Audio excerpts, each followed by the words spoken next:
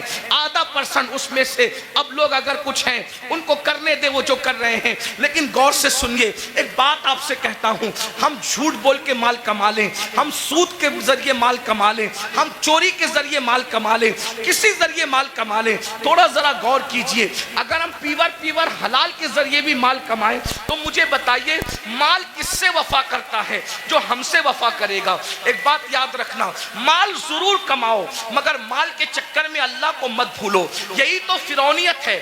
دیکھو مالدار فرعون بھی ہے، مالدار عثمان غنی بھی ہے، مالدار نمرود بھی ہے، مالدار سلیمان علیہ السلام بھی ہے، مالدار جو ہے وہ قارون بھی ہے اور مالدار ذوالقرنین بھی ہے. لیکن فرق کیا ہے؟ دونوں مالداروں کی مذمت نہیں ہے. سیدنا عثمان غنی کو مال کے بدلے میں جنت بیچی گئی ہے. اگر مال برا ہوتا تو عثمان غنی کی بھی برائی کی جاتی معاذ اللہ مال کی بنیاد پر. لیکن کوئی عثمان غنی کی برائی نہیں کرتا. اللہ اکبر. قارون کی برائی ہوتی ہے، عثمان کی برائی نہیں ہوتی. وجہ مال نے قارون کو اللہ کا باغی بنا دیا اور مال نے عثمان غنی کو جنتی بنا دیا. مال برا نہیں ہے، مال کا استعمال برا ہے. حکومت ملی نمرود بگڑ گیا، حکومت ملی سلیمان علیہ السلام کو حکومت نے نہیں بگاڑا، بلکہ جب بھی نعمت ملتی ہے تو سلیمان علیہ السلام کہتے ہیں کہ سبحان ربی العالی. نمرود کہتا ہے انا ربکم العالی اور سلیمان کہتے ہیں سبحان ربی العالی. مال برا نہیں ہے، مال کے چکر میں اللہ کو بھول جانا برا ہے. اب آپ سے پوچھتا ہوں کتنے ہی مالدار ہیں ہم؟ تھوڑا غور، منبر والے بھی غور. اور بھائی خاموشی اختیار کریں، ذرا خاموشی اختیار کریں.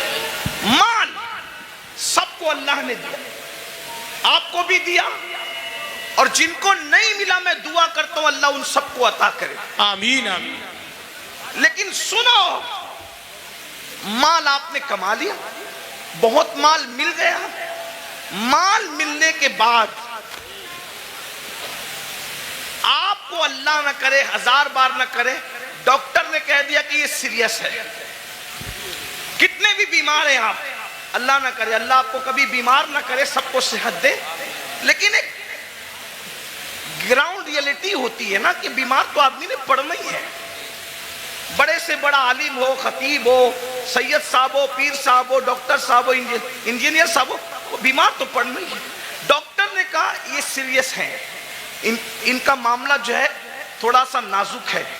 آپ مجھے بتائیں، آپ نے 5 کروڑ 10 کروڑ 20 کروڑ کا بنگلہ بنایا، لیکن جیسے ہی ڈاکٹر نے کہا سیریس ہے، بولو کہ آپ بنگلے میں رہیں گے؟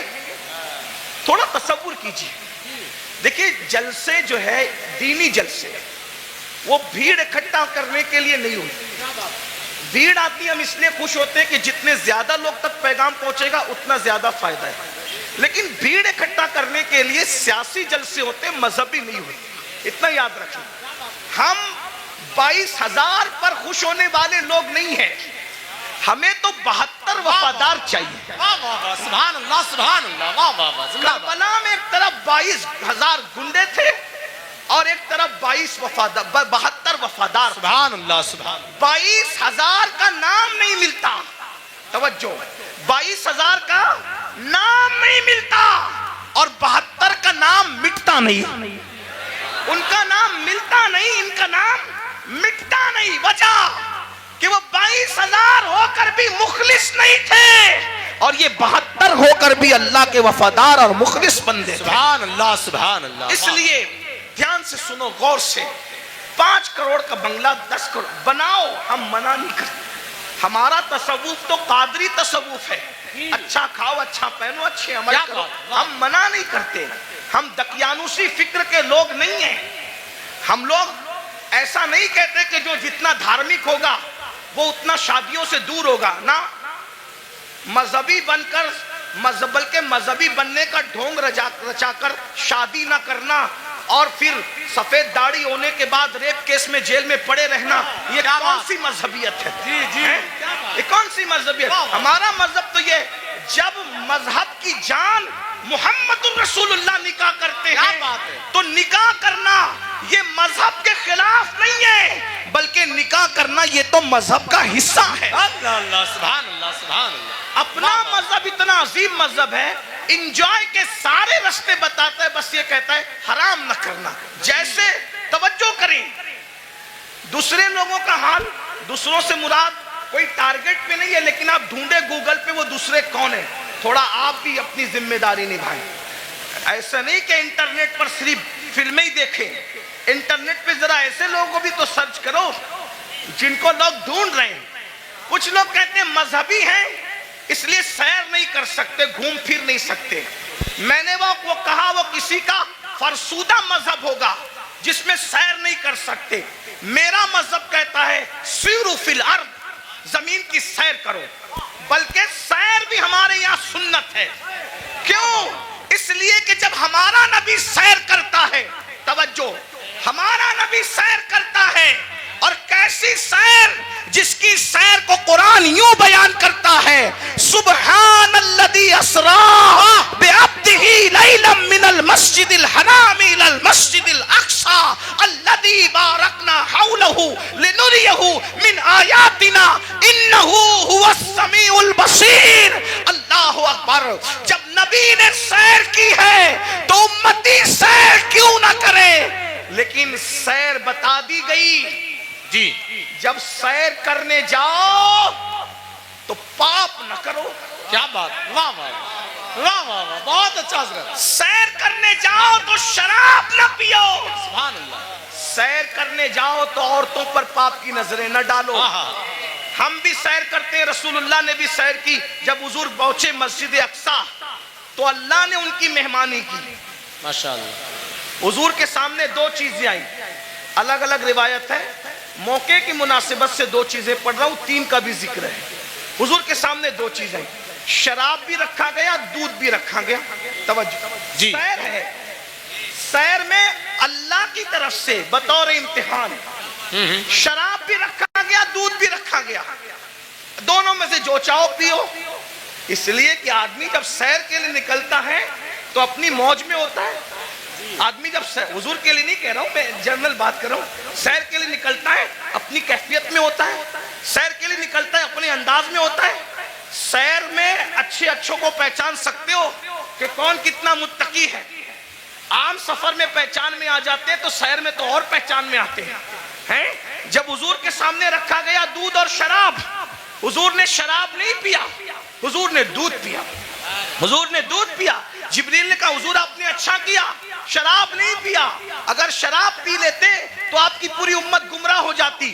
اس سیر میں نبی نے شراب نہیں پیا، دودھ پیا، بتا دیا میرے امتیوں ہم سیر کے لیے نکلے، شراب چھوڑ کر دودھ پیا، تم بھی نکلنا، شراب کو ہاتھ مت لگانا، دودھ پیو تو جائز ہے، شراب پینے کی اجازت نہیں ہے۔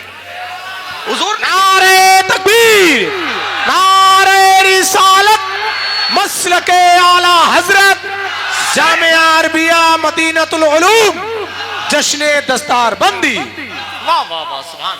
سیر کرنے کے لیے گوا جاؤ، منع نہیں ہے، سمندر دیکھنا، دائیں بائیں نہیں دیکھنا۔ یہ بھی ہمارے نبی کی سیر میں، حضور جا رہے تھے مسجد اقصی، حضور جا رہے تھے مسجد اقصی، ایک نے کہا میری طرف دیکھیں، میں بطور مفہوم پیش کر رہا ہوں، علماء جان رہے میں کہاں سے پڑھ رہا ہوں، میری طرف دیکھیں، حضور نے نہیں دیکھا۔ دوسرے نے کہا میری طرف دیکھیں، حضور نے نہیں دیکھا۔ تیسرے نے کہا میری طرف دیکھیں، نہیں دیکھا۔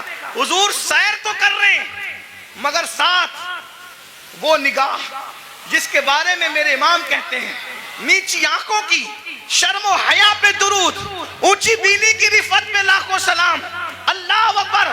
تعلیم امت کے لیے سیر بھی ہو رہی ہے، نظر نہیں بھٹک رہی ہے، نظر اپنے مقصد پہ لگی ہوئی ہے۔ جب مسجد اقصی پہنچے تو جبریل نے کہا یا رسول اللہ آپ نے اچھا کیا، آپ نے اس بڈھی کو نہیں دیکھا، اس بڑھیا کو نہیں دیکھا۔ وہ بڑھیا جانتے جو بن سور کا سچ سور کی آئی تھی کون تھی؟ آپ نے نہیں دیکھا نا اس بڈھی کو؟ حضور نے میں نہیں دیکھا۔ اور وہ کون تھی؟ کون تھی؟ وہ دنیا تھی، دنیا۔ دنیا بڈھی ہو گئی ہے، بن سنور کر آئی ہے بڈھی، آپ نے نہیں دیکھا. اگر آپ اس کی طرف متوجہ ہوتے، اگر آپ اس کی طرف متوجہ ہوتے تو آپ کی امت دنیا دار ہو جاتی. پھر کسی نے کہا میری طرف دیکھیں، وہ یہودیوں کا دائی تھا، اگر آپ اس کی طرف دیکھتے آپ کی امت یہودی ہو جاتی. وہ عیسائیوں کا دائی تھا جس نے متوجہ کیا، آپ اس کی طرف متوجہ ہوتے آپ کی امت عیسائی ہو جاتی. وہ مجوسیوں کا دائی تھا، آپ اس کی طرف متوجہ ہوتے آپ کی امت آتش پرست ہو جاتی. لیکن آپ نے کسی کی طرف نہیں دیکھا. تو بھائیو، ہمارے مذہب میں سیر کرنا منع نہیں ہے، بلکہ سیر کے درمیان جو حرام کام کرتے ہو وہ منع ہے. گانے سنتے ہو وہ منع ہے، حرام کام کرتے ہو وہ منع ہے. اسلام کہتا ہے انجوائے کرو، حرام کام مت کرو. میں بار بار اس پہ کہہ چکا ہوں، عثمان غنی مالدار ہیں، اپنے مال کی بنیاد پہ 2 بار جنت خریدی، اور حضرت عثمان نے ایسی جنت خریدی کہ اللہ کے رسول نے یہاں تک کہہ دیا آج کے بعد عثمان کچھ بھی کر لے وہ جنت ہی میں داخل ہوگا. اللہ اللہ، سبحان اللہ، سبحان. یہ مال کی برکت ہے. تو مال اگر مسجد میں دو سبحان اللہ، مدرسے میں دو سبحان اللہ، ماں باپ پہ خرچ کرو سبحان اللہ، بھائی بہنوں پہ خرچ کرو سبحان اللہ، غریب یتیم مسکینوں پہ خرچ کرو سبحان اللہ. لیکن اگر مال کی وجہ سے اللہ کو بھول جاؤ، فرعونی سوچ ہو، نمرودی سوچ ہو، قارونی سوچ ہو. اب تھوڑا غور کرو، میں جو کہہ رہا تھا ماحول بن چکا، تھوڑا سن لے. اچھا ماحول بن گیا، تھوڑا سن لے، سننے کا ماحول بن گیا. ہاں، ایک تقریر کے بعد ہمارے بھائی حضرت علامہ زاہد حسین صاحب کہہ رہے تھے کہ تیرا ہی حوصلہ ہے کہ اتنی چیخ چلاٹ میں تو بولتا ہے. میں نے کہا میں کیا بولوں، اس لیے کہ میں تو ایک ہی کے لیے بولتا ہوں. مجمع سینکڑوں کا ہو، ہزاروں کا ہو، اور شکر کے طور پہ لاکھوں کے مجمع میں بھی میں نے بولا ہے، بولتا ہوں، لیکن بولتا ہوں ایک ہی کے لیے، بس ایک ہی کے لیے. تم کتنا ہی شور کر لو، اس ایک تک میری آواز پہنچنے سے کوئی نہیں روک سکتا. اور وہ ایک ہے میرا اللہ، اور وہ ایک ہے اس ایک کا ایک گنبد خضرا کا مکی. جو پیا کو بھائے اختر وہ سہانا راگ ہے، جو پیا کو بھائے اختر وہ سہانا راگ ہے، جس سے ناخوش ہے پیا وہ راگنی اچھی نہیں. آپ کتنا بھی چلائیں، ڈسٹرب کریں، میں ڈسٹرب نہیں ہوں گا، کیونکہ میری توجہ اس ایک کی اور اس ایک کے ایک کی طرف ہے نا. لیکن اگر آپ کی توجہ بھی ہو جائے تو آپ کے ساتھ میری بھی بگڑی اور میرے ساتھ آپ کی بگڑی بن جائے گی. اور میں خوش ہوں، مراد آباد کے گرد و جوانب میں لوگ بہت اچھا سنتے ہیں، اچھا جمع ہوتے ہیں. اس میں ہمارا کمال نہیں ہے، اس میں حضور صدر الافاضل فخر الاماثل علامہ سید نعیم الدین مراد آبادی کی محنتوں کا نتیجہ ہے. حضرت علامہ مفتی اجمل سنبلی رحمت اللہ علیہ کی کاوشوں کا نتیجہ ہے. سید کفایت علی کافی مراد آبادی کی محنتوں کا نتیجہ ہے.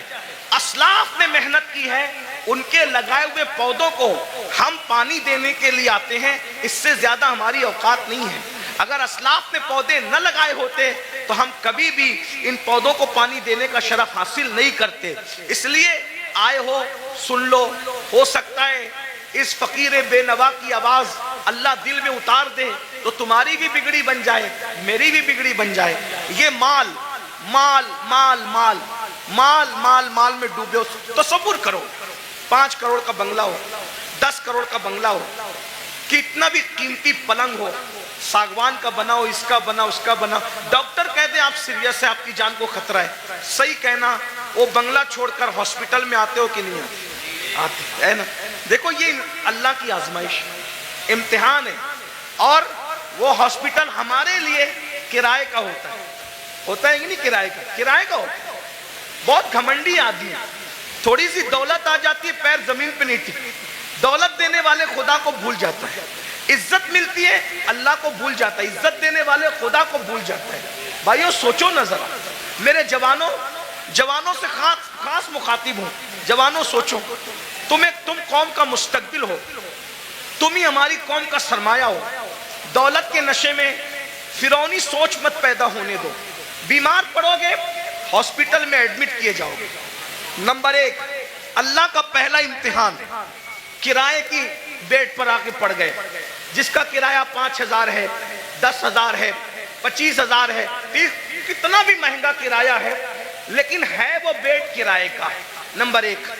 نمبر 2 بنگلہ کتنا بھی بڑا ہے, لیکن پرائیویٹ روم ہاسپٹل کا 10x10 یا 20x20 سے زیادہ کا نہیں ہے.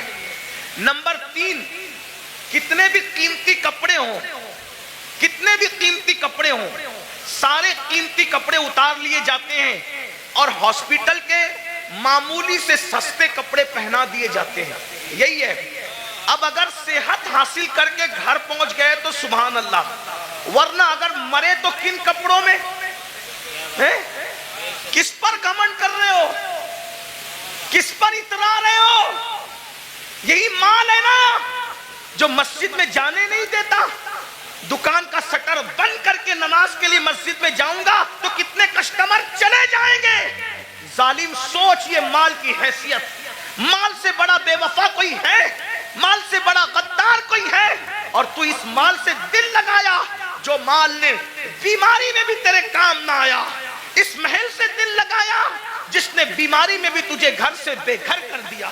ہاسپٹل کے کپڑوں میں تو مرا, ہاسپٹل کی 4 دیواری میں تو نے آخری سانسیں لی. یہ تیرے مال کی اوقات ہے؟ ارے کاش تو مال بھی کماتا, لیکن مال میں تو اللہ کو نہیں بھولتا, گھمنڈ نہیں کرتا. مال کماتا زکات دیتا, مال کماتا نماز پڑھتا, مال کماتا غریبوں کی مدد کرتا, مال کماتا حج عمرہ کرتا, مال کماتا لوگوں کو, کمزوروں کو مضبوط بنانے کی کوشش کرتا. لیکن افسوس اس مال نے میری قوم کے جوانوں کو گھمنڈی کر دیا. ان بھائیوں کو آگے بڑھنے سے پہلے ایک بات کرتا ہوں, 2 باتیں کر کے بات ختم کر لوں گا. بس 2 باتیں, آخری کی 2 باتیں, ایک اور ایک سنیں. ایک بار بادشاہ ہارون رشید حج کے لیے نکلا. ہارون رشید بادشاہ حج کے لیے نکلا.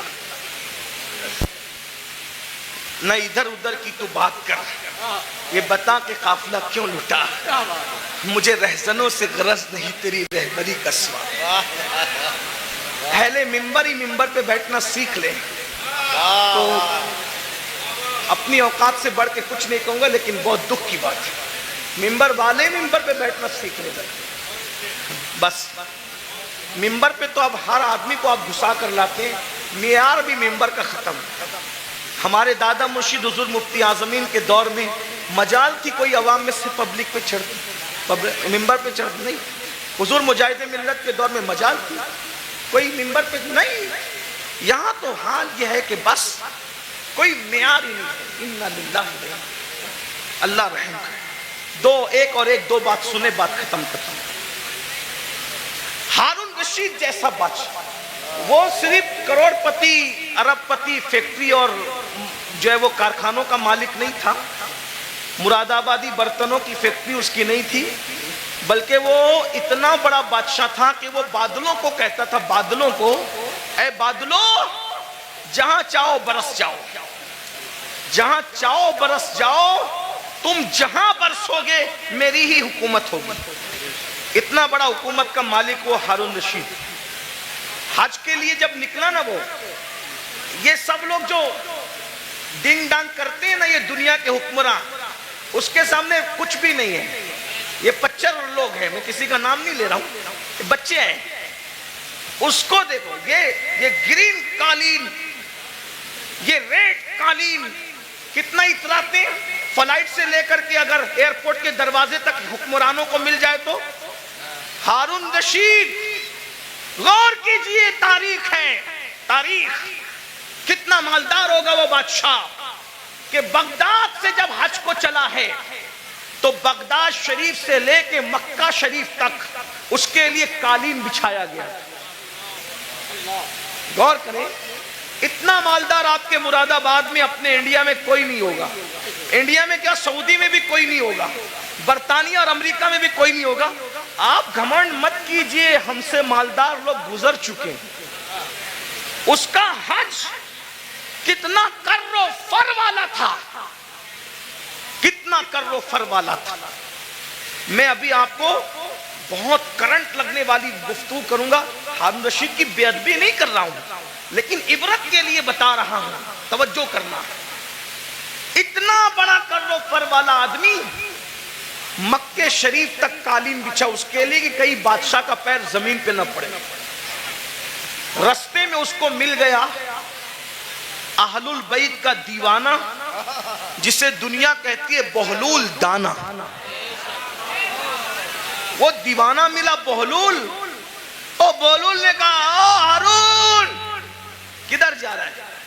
تو دیوانہ ہی تھا، سب لوگ اس کو خلیفہ بادشاہ اڑگم جڑگم کہتے تھے، لیکن دیوانے لوگ کسی کو خاطر میں نہیں لاتے، اور جو خاطر میں لاتے ہیں وہ دیوانے نہیں ہیں۔ یاد رکھنا، جو خاطر میں لاتے ہیں وہ دیوانے نہیں ہوتے، جو دیوانے ہوتے کسی کو خاطر۔ بھائی تو وزیر ہوگا اپنے گھر کا، میں تو دیوانہ ہوں، تو بادشاہ ہوگا اپنے گھر کا، میں تو دیوانہ ہوں۔ میرے بھائی دنیا کا دیوانہ کسی کو خاطر میں نہیں لاتا، تم کیسے عاشق رسول ہو کہ تم لوگوں کو خاطر میں لانے لگے ہو؟ عشق کی ایکٹنگ تو نہیں کر رہے ہو؟ جو عاشق ہوگا دولت کو بھی خاطر میں نہیں لاتا، دولت مندوں کو بھی نہیں لاتا، بادشاہی کو بھی نہیں لاتا، بادشاہوں کو بھی نہیں لاتا۔ اس کے نزدیک کوئی کچھ نہیں ہے، اس کے نزدیک صرف محبوب محبوب ہے، بس محبوب محبوب ہے۔ ہمیں محبوب سے پیار ہی کتنا ہے بھائیو۔ بہرحال دور نہ نکلے بات، او ہارون کدھر جا رہا ہے؟ بادشاہ کو چھیڑا اس نے، بہلول نے۔ ہارون نے کہا حج کو جا رہا ہوں۔ اچھا، لوگوں کا خون پی کے حج کو جا رہا ہے؟ بہت خون پیے ہو ہے نا، آپ بھی بہت خون پیو۔ بہن کا خون پیا، حصہ دبایا، حج کو جا رہے ہو؟ حاجی صاحب حج کو جا رہے ہیں، کہاں؟ بہن کا حصہ مار کے۔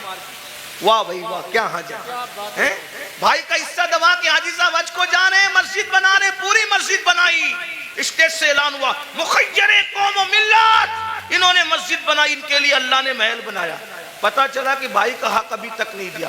مسجد بنانا فرض نہ تھا، بھائی کا حصہ دینا فرض تھا، ہے نا؟ ہر سال حج کرنا فرض نہ تھا، بہن کا حصہ دینا فرض تھا۔ دبا رہے ہو، خوب دبا رہے ہو، دبا لو، خون چوس رہے ہو۔ خون پینے والوں، او لوگوں کا خون پینے والوں، خون پی رہے ہو، خون۔ میرے مرشد حضور غوث پاک کہتے تھے دن بھر رمضان شریف میں پانی نہیں پیتے، شربت نہیں پیتے، کھانا نہیں کھاتے، اور افطار کرتے ہو تو لوگوں کے خون سے کرتے۔ آپ میں کی بھی بہت سارے لوگ خون سے افطار کرتے، خون سے۔ روح افزا نہیں پیتے، خون پیتے ہو، خون پیتے ہو۔ کھجور نہیں کھاتے، مکہ مدینہ منورہ کی، خون سے افطار کرتے ہو۔ وہ کیسے؟ سب کے ہاتھ میں کھجور تو نظر آتی ہے، مگر وہ کھجور نہیں ہوتی، وہ خون ہوتا ہے۔ کیوں؟ اگر آپ نے جھوٹ بول کر کسی کو دھوکہ دے کے مال کمایا تھا اور اس سے کھجور خریدی تھی، دکھنے کو تو کھجور تھی مگر وہ لوگوں کا خون تھا۔ کسی کا قرضہ لے کے ہڑپ کر لیا تھا، اس سے افطار کا دسترخوان سجایا تھا، دیکھنے کو تو وہ پھل فروٹ اور روح افزا تھے مگر وہ لوگوں کا خون تھا۔ کب تک لوگوں کے خون سے افطاری کرو گے؟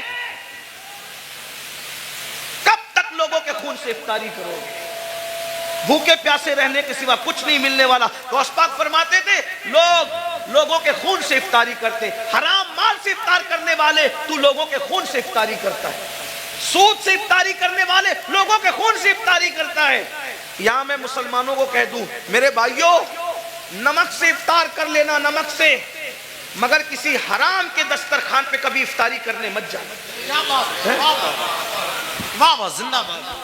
آج تو تمہارے لیے حکومتوں کے آفیسوں میں دسترخوان بچتے، افطار پارٹیاں ہو رہی ہیں۔ مسلمانوں کا خون چوسنے والوں کے ساتھ افطاری کرنے والوں، تمہیں شرم نہیں آتی؟ قیامت کے دن رسول اللہ کو منہ کیا دکھاؤ گے؟ اور غیرت کا سودا نہ کرو، غیرت کا جنازہ نہ نکالو۔ نبی پاک کا عاشق وہ ہوتا ہے اس کے بدن پر پیون والا لباس تو ہو سکتا ہے، اس کے بدن پر گناہوں کے دھبے والا لباس نہیں ہوتا۔ غیرت سیکھو، غیرت۔ اقبال نے کہا تھا اے طاہر لاہوتی، اس رزق سے موت اچھی جس رزق سے آتی ہو پرواز میں پہنچائے۔ کیا بات حضرت، زندہ باد، زندہ باد، واہ واہ واہ۔ بہرحال